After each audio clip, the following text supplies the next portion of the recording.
this feeling, baby, we're invincible. Hi guys, and welcome back to another episode of Rebuilding Notts County. As always, if you are enjoying the save, drop a like on the video, that'd be tremendous. We're on the youth intake screen. We had a youth intake, so I thought we'd show you straight away.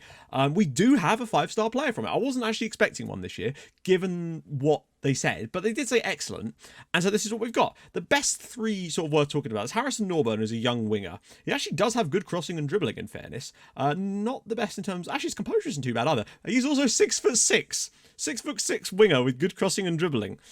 Interesting. We've also got a young striker, Jordan Gibbs. Not the best composure. He's not amazing, if I'm honest. But the main one is, of course, this guy. This is Ian Hilton. He's an attacking midfielder, so we'd have to retrain him. But he looks, pretty solid, to be honest. 5-star potential.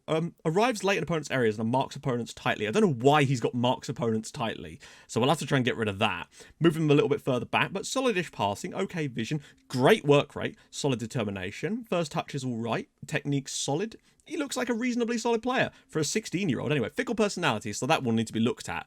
But I think he's a pretty good prospect for us, Ian Hilton. Hopefully, maybe he's the heir to the hotel chain. Who knows? Look at the Reading guy on the clean sheets list, and look at the icon he has. Yes, basically, I just transferred my face pack over from last year. So Louis Molden, who is the Reading goalkeeper, I believe, does still have the bag on his head in the pictures because, why the hell not? It's a meme now. According to sources within the changing rooms, Ron Coates has become a bit of an outcast with his teammates as a result of his outright refusal to provide them with easy cutbacks. Not only that, but I heard that he won't even pass them the salt in the cafeteria. So, the guy has been he's a bit of a pariah lately because of that. If a capybara doesn't hold his gun, what should you do to the capybara? Well, that's not really the real question here. The question is, how many guns could a capybara hold if a capybara could hold guns?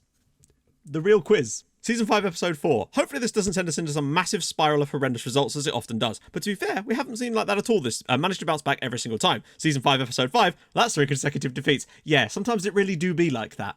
So, I took it upon myself before I started recording the first game, because today we're doing the Leeds live com because I've been doing some other stuff. Just looking at kind of average positions of players, maybe little instructions we could put on them, some ways that I feel like we can get more out of them, because I know that we're punching above our weight with the squad that we've got. But nevertheless, I always feel like the players should be doing better in certain situations, and maybe some guys are overperforming, but I've tried to make some changes, and I've been sort of tweaking things as we go along. It's a dangerous ploy, I grant you, considering we're doing all right lately, but the changes have been relatively minor for the most part, switching to low crosses sometimes, trying some more direct play from the start of games, and recently in the last match I actually tried something quite drastic, and I think that could be the way to go forward to get the best out of the entire squad. We might have had our eureka moment, but that might just be a one-game thing, as a lot of these are kind of proved to be. So first things first, I'll tell you what I started by doing.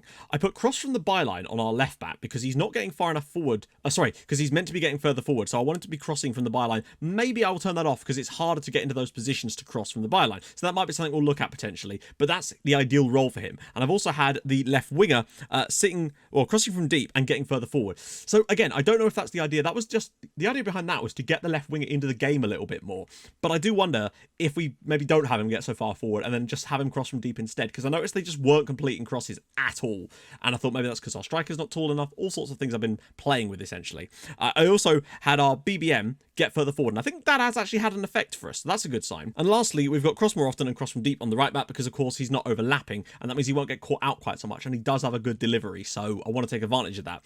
In this game though, it was a corner that gave us the lead in the 91st minute. Ball whipped across, Sam Hughes was there, Regan Booty with the assist of course, but then we did grab another one. Nico Williams scored his first goal for the club, I think it must be, in the 95th minute to make it 2-0. A tough old game, and we rode our luck at times. Huddersfield had some great chances, and Vitamin P made some beautiful saves, and he was bailing us out. He is genuinely a really good goalkeeper, and he's making a huge difference in this game. We wouldn't have won without him.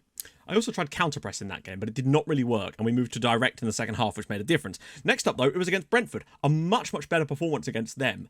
We kind of controlled this game a lot more, and it was great stuff. Kostel Troffin dinked a ball to the back post, and there was Ron Coates to score his 10th of the year. He's not scored in months, so it was great to finally see him getting the double figures, and then Curtis Jones grabbing one as well. A game for us in which both of our wingers score is a true sight to behold. Regan Booty, of course, ran the show. Chances, key passes for days, all looking very good. Unfortunately, we did concede a goal from a corner corner towards the end. Nothing the keeper could do about it. The ball just comes straight across and it's there at the back post for Marcus Andre. Frustrating, but we got the win, which unfortunately came to a halt away at Pride Park. A frustrating old time for this one. A brilliant goal from Robbie Burton gave us the lead. Again, I was fiddling around with some stuff, and when we scored that goal, I thought, my God, it's going to be 5 consecutive victories, and we are flying up the league. A thunderous strike from Robbie Burton, assisted by Regan Booty, but unfortunately, Adama Diakabi, 95th of 93, because, you know, that's just how it goes, equaliser for Derby County. A frustrating equaliser to concede, as we were so close to pulling off yet another one. Great finish from Diakabi, but why were we still playing? We then put out a rotated side in the FA Cup 5th round against Chesterfield, and, well, we went behind to their only shot of the game at that point, and that was their only shot until extra time when they actually started playing again. Thank God for Tyrese Campbell getting us a penalty, or sorry, scoring us the penalty, but the rotated side did their job, and then Niall McPhee, 119th minute winner, sending us into the FA Cup quarter-finals, where we've been drawn at home against Brentford. We could actually go, conceivably, to the FA Cup semi-finals this year, and it would be against a massive side, but I don't care. We've earned like £1 million just from our cup run this year, which is actually really, really useful for us, and it keeps the board off my back, and I hope that they won't like sell any players as a result of it. So that is brilliant for us.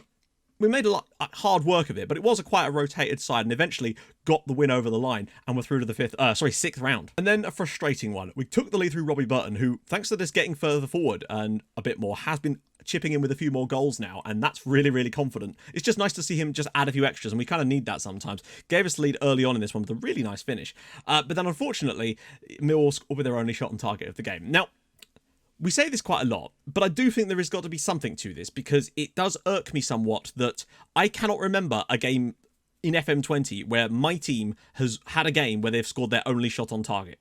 I cannot remember that happening at any point. And yet I can think of at least 5, 6, maybe even more than that, opportunities where that's the exact thing that's happened to our opponents, where they've scored their only shot on target of the entire game. And it's a frustrating thing to happen, because you can only limit them so much. But unfortunately, that's just the way it was. Nico Williams made a mistake. Freddie Sanford took it around the goalkeeper, because that's possible, apparently. And Millwall were able to level things up. They were 7th in the league, so having a good run, but it was so frustrating, because yet again, just like Derby, Derby, they played better than Millwall did in this game, admittedly. But just the tiniest little margins prevented us from getting those 2 away wins, which could have really seen us rocket. But then it was against Southampton, where I tried out something absolutely ridiculous, and it just came off for us. Look at this is the key thing for me, though. Look at this. The chance creation was phenomenal. 19 shots, but 14 of which were on target, and we weren't bashing them in from range or anything like that. They took the lead for Felix Mecha in the first half, and I thought, oh God, what are we going to do now? Because I could just feel I don't know, we just weren't looking great. Look at Gineppo, though, 4.9. He had a mistake leading to a goal in this one, because he literally crossed the ball for Curtis Jones. We didn't get any assists in this game, which is a bit strange. The first one was an error that rebounded into the path of Kostel Trovin. Then we had the cross, where he literally just crossed it straight in, and there Curtis Jones was able to put it into the back of the net to flip it around for us. We then got ourselves a penalty, which Curtis Jones was able to dispatch, which was very nice. I think Trovin actually won the penalty as it goes. And then Trovin added another one later. His shot initially rebounded back to him, and he was able to put it in for 4-1. So the change I made was to push for a much higher defensive line. And as a result of that victory, it sends us into 2nd place. It's the first time, I think, this season, for a long, long time anyway, that we've actually managed to occupy that 2nd spot. We've scored the exact same number of goals and conceded the exact same number of goals as Fulham. We've just got 1 less defeat to our name. That is all. We drew a game that they lost. That's how tight it is. Also a new contract for Trofan. Because Count Truffles deserves it. Plus his agent came after me. And I'd already told him to sack 1 agent, so I couldn't really do it again. And also someone asked me, who does Jared Bowen play for now? He plays for Everton, and he's worth about 40 odd million, so they probably got a solid player there. So, today we play Leeds. Fulham are away at Luton. You'd feel like Fulham will probably win that, and honestly, I think I'll be amazed if we get out of this game with anything. But we are at home, and our home form is delicious. But they do look like they've got a couple of injuries themselves. So also, you can see that Nico Williams is also injured. So the changes I made: much higher line of engagement, much higher defensive line, offside trap. It means that we can press more intently, but without actually having to press more intently. It seems to work better this way. Everything else, I think, is actually the same in terms of this side of stuff. I did try counter press for one game against Huddersfield. I turned it off, and it just did not like it at all. Shoot less often, get further forward. I might turn get further forward off, actually. That's the only thing we've really changed, other than get further forward on Robbie Burton. But today, he can't play, and this is an issue, because who can really play? It's going to have to be KDH. I'm going to bring him in from the cold and give him an opportunity. Someone said I was too harsh on him. Maybe I was, but I don't know. He just didn't impress me when he played. Like, not compared to Robbie Burton, anyway. So on the bench, oh wait, we're still going to... Oh no, that's fine, yeah. So Lervik coming at right back. That's all right by me. Lennon, Nikolashevich, Mijic, Campbell, Amerovic, Griffiths, and Guberinic. Is there anyone else I'd like to put on the bench? I think I'd kind of like McPhee on there instead, just so we've got an option here, although his form this year has been abysmal. See, we're second in the form standings, and we were first before, but someone's obviously won a game, and it's by a decent amount. So let's crack on. I've also added the scores, so you can see them in this bottom corner here. I want to see what this slightly higher line, or slightly, much higher line does for us. I find it just allows everyone to be further up the pitch, and it just makes us more of a threat. But also, of course, the one downside to it is, of course, that... Oh, no. Oh, that was a big opportunity, actually, from a set piece there for Leeds. Here we go. Booted a chance to whip one across. And it's the back post and run Coates! Oh, my God, what a save. I mean, we are squeezing the crap out of Leeds in terms of... Oh, and it's hit the post. But they've still managed to create a little bit. You know, that's the problem. But for the moment, we're certainly controlling the possession, which is a nice change of pace for us, in all honesty. And Coates with the chance now. And he's found Troffin. He's in. Truffles is in. Oh, chance again. Unfortunately, he has quite literally missed every single one-on-one he's had, probably since the last time you saw him score one, if I'm honest. And it's, I don't know, like, McCalmont. Oh, that's a good ball in behind for Kaminski. It's a tough angle for him, and a good save by Palauskas. Like, I trust him to make those saves. You know, part of the strength of this approach now relies on me basically trusting Vitamin P, and I haven't had a goalkeeper I could trust before, and I trust him to make these stops. The way he played against Huddersfield was amazing. He makes the stuff that we need him to do, basically. Fulham, I mean, I can't believe they're actually not beating Luton at the moment, considering they're down to 10 men, but hey, we'll take it. I would absolutely settle for a point against Leeds here if it keeps us in the position we're in. Taking a point against Leeds, but imagine if we could get that victory. It would just drag them back into the battle. Ooh, Klaassen, lumping it long. And Walker has backed off there. Oh, no. What a freaking idiot. Like, genuinely, what a silly Billy. All he has to do is win that. Instead, he backs off and then fouls him. Well, you can see that tactically things actually look quite solid for us. We look like a dangerous side. We're actually getting more aggressive now, but that might have just screwed us completely, particularly as we don't have anyone on the bench that can play at left back. And that man is going to be Guberinic. It's not ideal, I'll give you that. Right, now we're in trouble. But I still kind of want to keep the pressure on. I don't want to just drop back too much. Fjortov Lervik. Coates. Oh, over the crossbar. Fulham's still at 0-0 as well. Oh, no, they're not. Oh, ball whipped in. Headed away. Uh-oh. Oh, that's a great first touch. Leandrinho. Has he just held him up enough? No, he's gone past him. But it might just be a tight enough of an angle. Oh. Well, I mean, he's done brilliantly to make the stop. Guberinic. Oh, look at the space for him. Finds Ron Coates. He's got to find Troffin. He's gone round one. He's going to shoot, obviously. For what? The one time he actually tries to cross it is the one time he probably should have been shooting. I cannot believe it. Like, I can't blame him for actually trying to cross it for once, but Jesus. Oh, Truffles is in again. And it's a good save by Klaassen. Oh, this game is getting edgy now. Honestly, I think it's time to get out Noel McPhee and Tyrese Campbell. Oh. McPhee has been on the pitch less than 10 minutes. And he's injured. When did he come on? 72nd minute, and he's off. And that's all our subs gone. So we're now down to 9 men. Route 1, pass into space. Have at it, laddies. Yeah, yeah. And Campbell is not going to get on the end of that. Maybe we should drop deeper, actually. We're going to drop deeper too, because there's no... Oh, here we go. Arezzo to give Leeds the lead. And he has. Yep. Well, we're down to 9 men. I'm not really sure what more we could do at that point. Fulham are going to go back above us in the league. That's frustrating. But then 9 men. Ball over the top.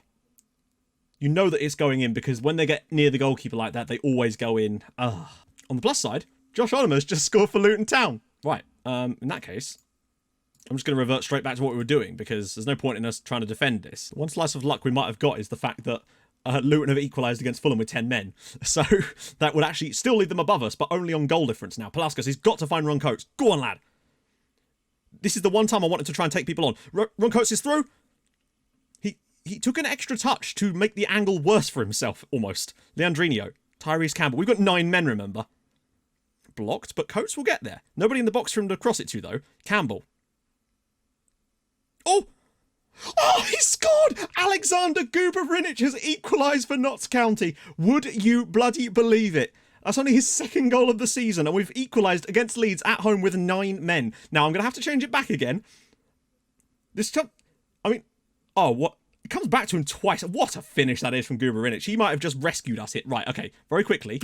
I don't even know what to do at this point. Pulls it across all the way through, and... How has he not won the ball there? McCalmont. I'm kind of hoping there's just like a long shot on the end of this. Oh no. Kazu! Saved by Palauskas. He's got to look for Ron Coates again. Ah, he doesn't. Uh-oh. And Fulham have found a goal. The worst possible moment there. Fulham have now found a goal, so they do go back above us. Ron Coates. Go on, Ron. No. And it's down to the channel for Andre. And it's saved by Palauskas. Yeah, we just kind of got to go for it at this point. Fjortov Lervik. Coates has got it again. He's got the pace to take on the defender. Surely. He's through. Ron Coates is through.